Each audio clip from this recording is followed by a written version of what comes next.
Welcome back to Tutorial Tidbits. I'm Elizabeth St. Hilaire, and this week I have a new fun tool that I discovered, and it is something I've been playing with and I wanted to share with you. So I have a little product review and a little layering with another one of my new stencil designs from joggles.com and my gel plate, and I'm making some very interesting and different prints. So I thought I would share my results with you. So if you've got a few minutes, let's go check it out. Welcome back. So the products that I'm using for this demo today are several things. But first of all, I've got my golden fluid acrylics paints. I've got pyrrole orange, I've got teal, I've got primary magenta, I've got titanium white, and I've got some iridescent bright gold fine. Okay, those are the colors. Now, I want to talk to you a little bit about the transparency of these colors. Golden paints a swatch of actual paint from the container on the label by hand. It's kind of a rather neat process. The labels go by on a slow conveyor belt, and someone sits there with a paintbrush and puts a swipe on every label, and then they put the labels on the jars. They do that for two reasons. First of all, you can see the color that's in the container, but that's not the main reason, because you can already see the color that's in the container here.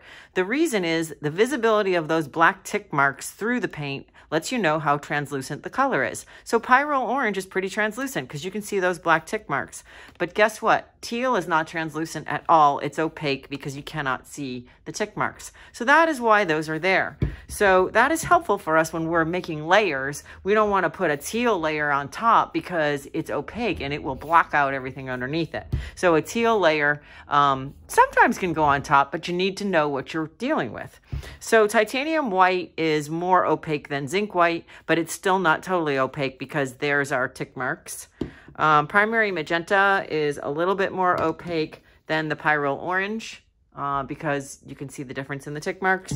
And last but not least, iridescent gold, even though it looks like you can see the tick marks through it really well, when you tip it to the side and you really get the light, the iridescence of it can make it appear very opaque. It'll stand up on dark colors because it's so sparkly. So I've got a 2-inch and a 6-inch sprayer. I've got this wonderful new tool from courtesy of the folks at Joggles. It's a Ranger mini ink blending tool. So those of you who've been watching my videos know that I'm usually using makeup sponges, but boy, this is a new tool that I just discovered and I love it. So it has replacement sponges that you can order that have like a fuzzy back, and they adhere to the tool. Comes with a couple extras, and the container comes with 2 tools. I'm trying to show you the clean one because the other one's filthy. But the little sponge refill goes onto the tool with Velcro. So, and if you work quickly, you can wash this out in the sink and use it over and over and over, just like we do with the makeup sponge, because the whole thing's washable. So you can wash it out, float it in the water, squeeze it out, and then stick it back onto the blender tool.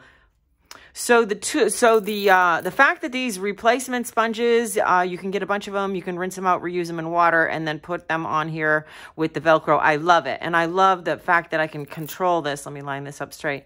That I can control this and I can keep my fingers a little less dirty. I'm not worried about getting my fingers dirty so much, but I can control it a little bit more. You can dab it, you can circular blend it, and you can control the sponge tip of it. So that is it comes in a 2-pack from Joggles, and it is the Ranger mini ink blending tool. That's going to be on my list of things below the video. Okay. And then I've got a roll of butcher paper, which was out of stock on my Amazon page. A couple people asked me about it because I had substituted a craft paper roll because this was out of stock, but it is back in.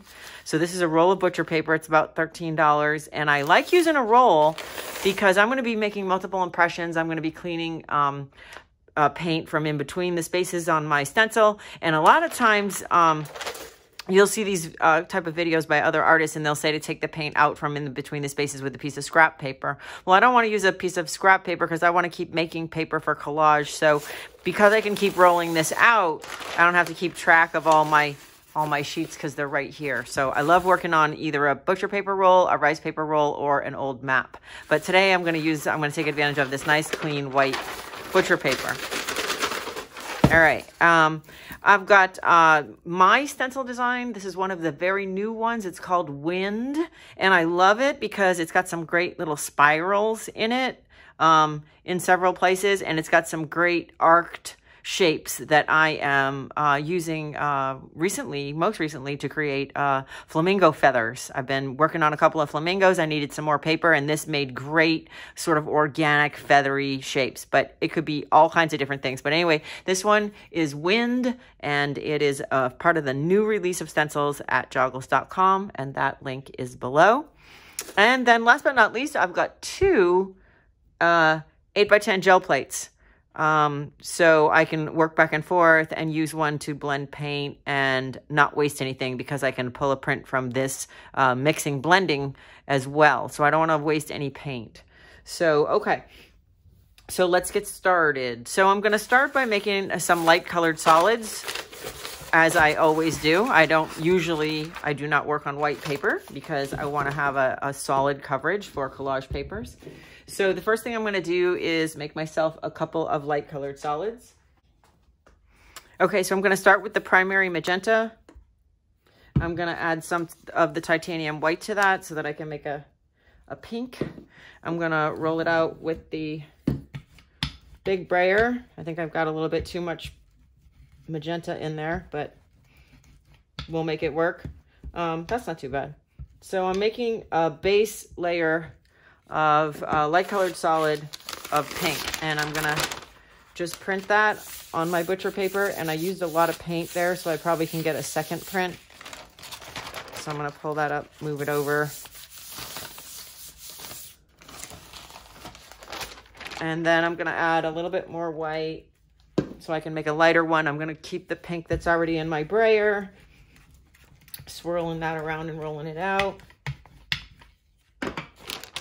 And the idea here is just to have some solid colored sheets to start with, so that it's nothing complex.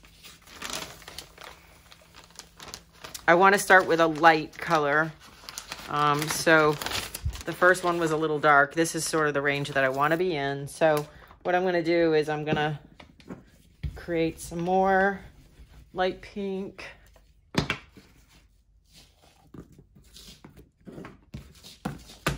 Move that up a little where you can see it better. And I'm going to go over this first one. And the titanium white is lightening that up. And I'll go over this one. So I've got a few light colored solids now. And I feel like you can never have enough light colored solids, because we're going to be having a lot of opportunities for extra printing. And I don't want them to be on white so that they're usable as collage paper.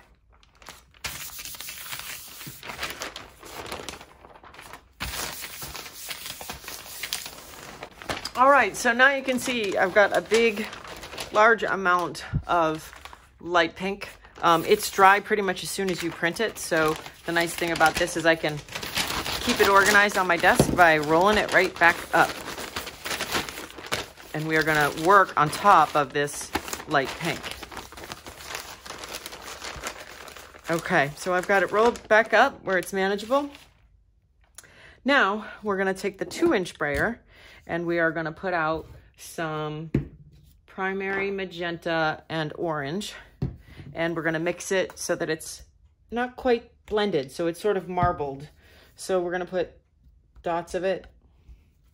And we're going to take the 2-inch brayer, and we're going to sort of lightly spread it so that it has some variation. And you can see the orange and the magenta at the same time. So lightly blending. There. So now I've got this sort of mottled orange and magenta. I'm gonna roll my brayer off to clean it on a clean piece of paper. So I might as well roll out here and clean and not waste any paper.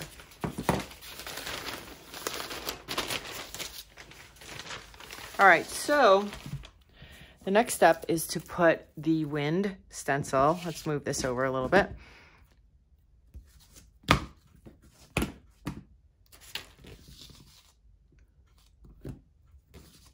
There we go. Okay, we're gonna put the wind stencil into the paint. And now the idea is to remove the paint that's in between the spaces and just keep the paint that's trapped underneath the stencil. So I'm gonna remove it onto one of my light colored solids.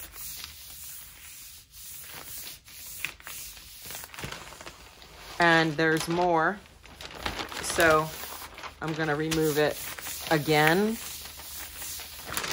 And there's still more. And this is why you want to have a lot of light colored solids. I'm gonna remove it again.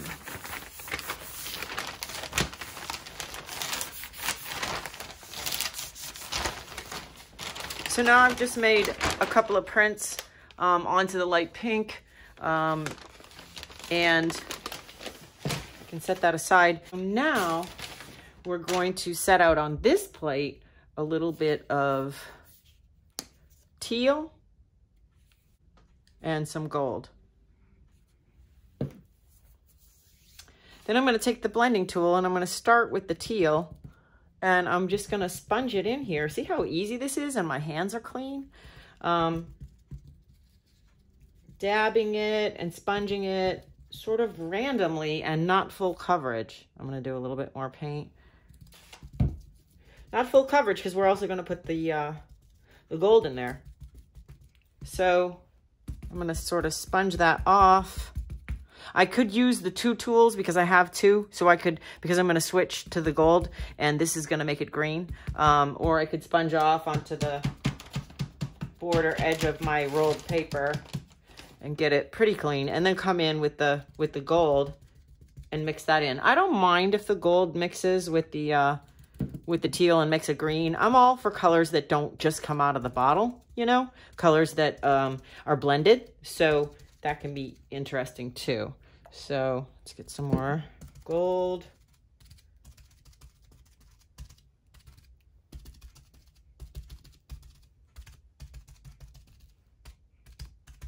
And I'll let that blend intentionally with the teal in a few places.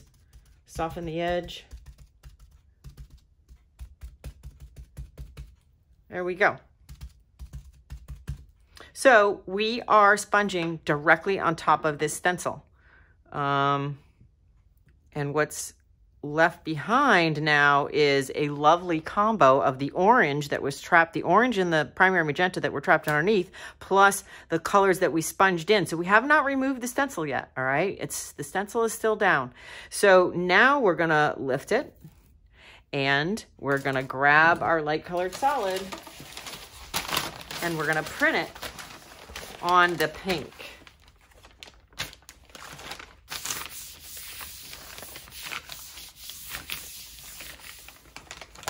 And we're gonna get this lovely print. Look at how beautiful that is. But before I go, I've got another print that I'm gonna grab here. And a third print. Then my next step is I'm gonna bring this stencil back over here, put it on the side plate because it's got paint on top of it. So I'm gonna come over and rub this to remove the paint that I sponged into and all over the top of it. Plus I'm picking up the paint on the plate that I used to mix. So I'm getting an interesting little bit of paint from that. And now I'm gonna lift this and you're gonna see that orange transfer because it's on the back side of the stencil. And so this is why I've got the second gel plate, because now I'm getting that paint off the back side of the stencil as well, working quickly. And I've got that ghost print from the back of the stencil. I've got the print from the front of the stencil, and I've got my intended print with the sponged through color, the first print, my intended print. So this is the wind stencil with the multi-layer print. And working with a butcher roll, I've used every step of the process to create paper, and I've not wasted any paint. I could probably, this is dry, so as a last example, let's put the gold over this. because it's dry now. Let's make sure my brayer is clean. Roll that off. Let's put the gold out over everything that was left on this mixing plate and see if we can get that to pick up.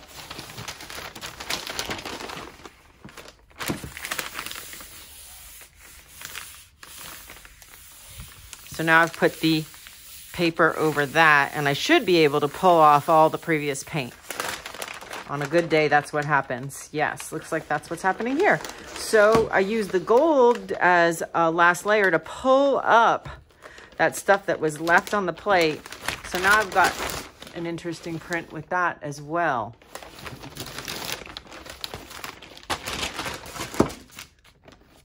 Happy Friday, and thank you for being here.